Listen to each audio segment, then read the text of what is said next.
Hay una pregunta en la cual estaba pensando para estas reflexiones. ¿Qué es más importante, el nacimiento de Jesús o su muerte? Y es importante tener en cuenta y claramente este tema. No solamente conocer la respuesta es importante, sino sustentar la respuesta. Usted me puede decir, la respuesta es esta, pero ¿cómo la sustentaría usted? ¿Con qué versículos, con qué versículo o pasaje de la Escritura sustentaría la respuesta de qué es más importante, si el nacimiento de Jesús o su muerte? Para poder contestar a esa pregunta, quiero invitarlos a mirar en Hechos capítulo 2. Hechos capítulo 2 habla de la primera predicación, el primer mensaje que hubo. ¿Quién lo dio? El apóstol Pedro. Entonces, en ese primer mensaje, esa predicación del evangelio, ¿cuál fue el tema? Entonces, miramos allí en Hechos 2,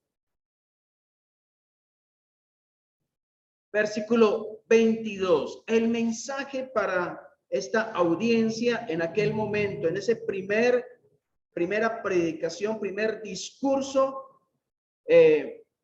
expositivo de la palabra a esta audiencia allí en Hechos capítulo 2, versículo 22.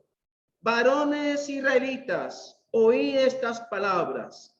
Jesús Nazareno, varón aprobado por Dios entre vosotros, con las maravillas, prodigios y señales que Dios hizo entre vosotros por medio de él, como vosotros mismos sabéis, a este entregado por el determinado consejo y anticipado conocimiento de Dios, prendisteis y matasteis por manos de inicuos, crucificándole, al cual Dios levantó, suelto los dolores de la muerte, por cuanto era imposible que fuese retenido por ella.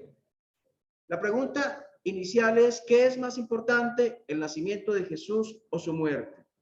Y en la exposición que hace el apóstol Pedro a esta audiencia, es importante qué es lo que él resalta. El versículo 22 está resaltando las credenciales de Cristo, aprobado por Dios. Habla de los milagros, de las señales que apuntaban hacia quién era él. 22. Y el versículo 23 termina diciendo, prendisteis y matasteis por manos de inicuos, crucificándolo. Así que si nos fijáramos en esta sola cita, frente a la pregunta ¿qué es más importante, el nacimiento de Jesús o su muerte?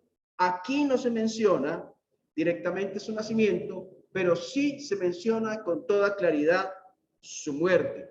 Obviamente, para morir tuvo que haber nacido y venido aquí a la tierra. Y el nacimiento de Cristo es un hecho milagroso, extraordinario. Es un hecho histórico sin precedentes. No hay en la historia de la humanidad algo igual, ni antes ni después. Incluyó milagros como que una mujer sin tener relaciones sexuales quedara en embarazo, algo sorprendente. Solo Dios pudo haber intervenido en algo así. Entonces, el nacimiento de Cristo es un hecho extraordinario, pero quiero que nos fijemos en que en el primer discurso realizado por el apóstol Pedro, el centro no es el nacimiento, el centro es la muerte, la entrega, la crucifixión. Porque la redención se basa en el sacrificio de Cristo y está relacionada con su muerte.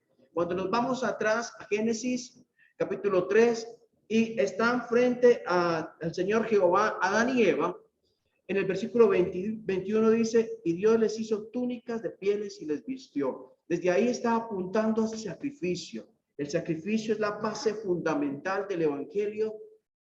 La obra de Cristo se basa en lo que él hizo allí en la cruz del Calvario. Si nos fijamos en el año, en cualquier año, en este año 2021 o en años anteriores, quiero que analicemos un poco cuál es la importancia que le da el mundo actual a la vida de Cristo y cuál es el énfasis sobre la vida de Cristo que se hace. ¿Qué es más importante para la sociedad hablando del año de enero a diciembre? Si se hace más énfasis en festejar el nacimiento de Jesús o en su muerte. No olvidemos que nosotros debemos enseñar la palabra de Dios, y dentro del consejo de la palabra de Dios, dentro de la enseñanza escritural, está el nacimiento de Cristo. Pero nuestra enseñanza debe ir enfocada hacia el sustento de la salvación, que es en la obra de Cristo en la cruz. Los esfuerzos misioneros, los esfuerzos de iglesia deben ir enfocados en que las personas lleguen a entender la razón, el porqué y la trascendencia de la obra de Cristo en la cruz. Entonces, allí vemos la primera predicación en Hechos capítulo 2, versículo 22 al 24. A continuación, en Hechos capítulo 3, está la segunda predicación, el segundo mensaje. Lo que estamos diciendo no es que sea malo hablar del nacimiento de Cristo. No estamos diciendo eso. Lo enseña la Biblia. Lo que estamos diciendo es cuál debe ser el énfasis. Cuando enseñemos a nuestros niños, cuando enseñemos a las nuevas generaciones que vienen, que ya están en la iglesia, los niños y los jóvenes, ¿qué debemos enseñar? Que el nacimiento de Cristo es algo precioso, maravilloso, extraordinario, magnífico. Pero lo que me da el perdón de pecados no es que Cristo nació, es que Cristo murió, es que Cristo se entregó en la cruz, es que Él murió en mi lugar. Es lo que me da la vida eterna, es la obra de Cristo en la cruz. Eso deben de saberlo las nuevas generaciones, eso deben de saberlo los nuevos creyentes, eso deben de saberlo nuestros hijos y tenerlo claro, nuestros nietos, nuestros hermanos, sobrinos, nuestros papás y mamás en casa deben saberlo y tenerlo muy claro. Cuando en la iglesia se haga una pregunta, ¿qué es más importante, el nacimiento de Jesús o su muerte? Cada uno de nosotros deberíamos no solamente contestar a esa pregunta, sino saberla sustentar con base bíblica, con la palabra de Dios. Allí, Hechos 3:11, segunda predicación a cargo del apóstol Pedro. Versículo 11. Y teniendo asidos a Pedro y a Juan, el cojo que había sido sanado, todo el pueblo atónito, asombrado, concurrió a ellos al pórtico que se llama de Salomón. Viendo esto, Pedro respondió al pueblo: varones israelitas, ¿por qué os maravilláis de esto? ¿O por qué ponéis los ojos en nosotros, como si por nuestro poder o piedad hubiésemos hecho andar a este? Ellos curaron, a través de ellos, más bien Dios curó a un cojo de nacimiento. Allí comenzando el capítulo 3 de Hechos. Versículo 13. El Dios de Abraham, de Isaac y de Jacob, el Dios de nuestros padres, ha glorificado a su Hijo Jesús, a quien vosotros entregasteis y negasteis delante de Pilato, cuando éste había resuelto ponerle en libertad. Mas vosotros negasteis al santo y al justo, y pedisteis que se os diese un homicida, y matasteis al autor de la vida, a quien Dios ha resucitado de los muertos, de lo cual nosotros somos testigos. Ya pueden ustedes hacer un estudio, colocar cuál fue el mensaje central en la primera predicación de Pedro, a un lado, y colocar al otro lado cuál fue el mensaje central en la segunda predicación del apóstol Pedro, y mirar diferencias y similitudes y semejanzas. Ver cuál era el énfasis aquí y cuál es el énfasis allá, y en global tendremos cuál es el énfasis total de la predicación inicial de la iglesia. Y aquí el versículo 14 dice: ustedes negaron, ustedes pidieron que se nos diera un homicida, y dice: Esta frase es maravillosa, tiene profundidad. Versículo 15. Matasteis al autor de la vida. Qué profunda, qué grandiosa esa frase. Matasteis al autor de la vida. Es que esto apunta hacia la deidad del Señor Jesucristo. Entonces, en los dos pasajes que hemos visto, no se menciona que él nació, sí se menciona que él murió.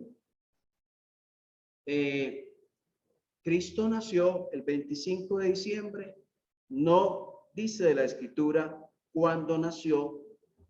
Algunos estudiosos calculan que entre marzo, abril, tal vez comenzando abril, otros dicen que entre septiembre y octubre fue el día de su nacimiento, pero no lo enseña. No podemos ser dogmáticos en el día del nacimiento del Señor Jesucristo. Lo que sí es claro es que no fue el 25 de diciembre. Todo esto tenemos que tenerlo nosotros claro como hijos de Dios.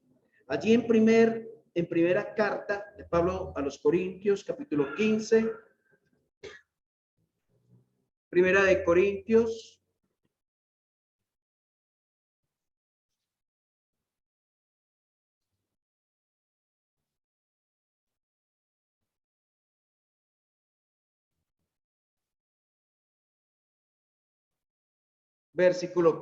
capítulo 15, versículo 1. Dice, además, os declaro, hermanos, el evangelio que os he predicado, el cual también recibisteis, en el cual también perseveráis, por el cual, asimismo, si retenéis la palabra que os he predicado, sois salvos, si no creísteis en vano. Versículo 3. Mire la expresión con que comienza el versículo 3. Porque primeramente os he enseñado lo que yo también recibí. Pablo está compartiendo algo que él recibió. ¿De quién recibió? Seguramente de Cristo mismo. Que Cristo murió por nuestros pecados, conforme a las Escrituras, que fue sepultado, que resucitó al tercer día, conforme a las Escrituras, que apareció a Cefas y después a los 12, después apareció a más de 500 hermanos a la vez, de los cuales muchos viven aún y otros ya duermen. Después apareció a Jacobo, después a todos los apóstoles, y al último de todos, como a un abortivo, le apareció a mí, porque yo soy el más pequeño de los apóstoles, que no soy digno de ser llamado apóstol, porque perseguí a la iglesia de Dios. ¿Cuál fue lo primero que recibió? ¿Dónde comienza el evangelio? ¿Comienza en Belén cuando Cristo nació? No. Comienza en la frase que Cristo murió por nuestros pecados conforme a las Escrituras. Y esa frase debería hacernos vibrar, debería emocionarnos. Cristo murió por mí, dijo el apóstol Pablo. Mas Dios muestra su amor para con nosotros en que siendo aún pecadores, Cristo murió por mí. Cuando lo entendemos, cuando lo creemos, cuando lo adoramos, cuando lo alabamos, cuando vivimos para Él, recordando que Cristo murió por mí. Y saben, estaban recordando algo. La cena del Señor existe porque Cristo dijo, haced esto en memoria de mí. Él lo mandó. Él dijo, háganlo. ¿Y qué estamos recordando en la cena del Señor? Su obra en la cruz, su persona, su obra, su entrega. Háganlo, recuérdenlo, estén recordando que morí por ustedes. Algo para no olvidar jamás. Cristo murió conforme a las Escrituras, sepultado y resucitó al tercer día conforme a las Escrituras. Nosotros debemos aprovechar tiempos como estos donde la sociedad, donde el mundo celebra el nacimiento de Jesús, aunque el nacimiento de él, la Biblia no enseña que fue en diciembre ni fue el 25 de diciembre, pero aprovechar para hablar de aquel que murió por los pecados, de aquel que se entregó por las personas. Tal vez Dios pueda utilizar este tiempo, el recogimiento que hay, el tema que se respira en algunos casos, para que esa persona llegue a los pies de Cristo y reconozca que Cristo murió por ella en la cruz para darle vida. Yo quiero invitarlo a usted, amigo querido, que está escuchando en este momento o que escuchará después este mensaje, que Cristo es la persona más importante de la historia de la humanidad. No hay otra persona que ha pisado la tierra igual que él. Y que la obra de Cristo en la cruz también fue por ti. Que fue algo planeado, proyectado por Dios para que pudieras tener vida y paz, para que pudieras tener perdón y que hoy mismo puedes venir a Jesús. Y nosotros, los que hemos llegado a creer en Cristo, debemos recordar, no olvidar esa frase que Pablo dijo después de muchos años de ser creyente, después de haber trabajado misiones y haber llevado el evangelio a muchas partes. Esa frase lo hacía vibrar a él y también debería hacernos vibrar a nosotros. Cristo murió por mí. Debería llevarnos a la adoración, debería llevarnos a la gratitud, debería llevarnos al servicio para él. Mas Dios muestra su amor en que siendo aún pecadores, Cristo murió por nosotros. Les invito a que oremos. Oh Dios, gracias por este tiempo, Señor. Este tiempo tan precioso de reflexión, de meditación. Señor, oramos para que la iglesia tuya no se desenfoque, para que no pierdan lo central, para que podamos aprovechar tiempos que las personas pueden, por religiosidad, estar pensando en Cristo, para enfocarlos bíblicamente hacia donde tú quieres llevarnos. Está bien, él nació en Belén, qué maravilla, qué precioso, qué gozo el de los ángeles avisando, diciendo, informando, os doy nuevas de gran gozo. Pero Señor, sin la obra de Cristo en la cruz, no habría salvación, no estaríamos perdonados, no habría redención, no tendríamos esperanza, no habría un futuro contigo para nosotros. Por lo tanto, Señor, ayúdanos a no olvidarlo, ayúdanos a ser movidos por lo que Cristo hizo por nosotros, para servirte, Señor, para alabarte, para adorarte con todo el corazón. Señor, ayuda a que nuestros corazones, si están fríos o distantes, puedan ser impulsados por la obra de Cristo, por el pensar en ella, hacia donde tú quieres llevarnos. Dios, gracias por ese tiempo que nos has dado. En el nombre del Señor Jesús. Amén.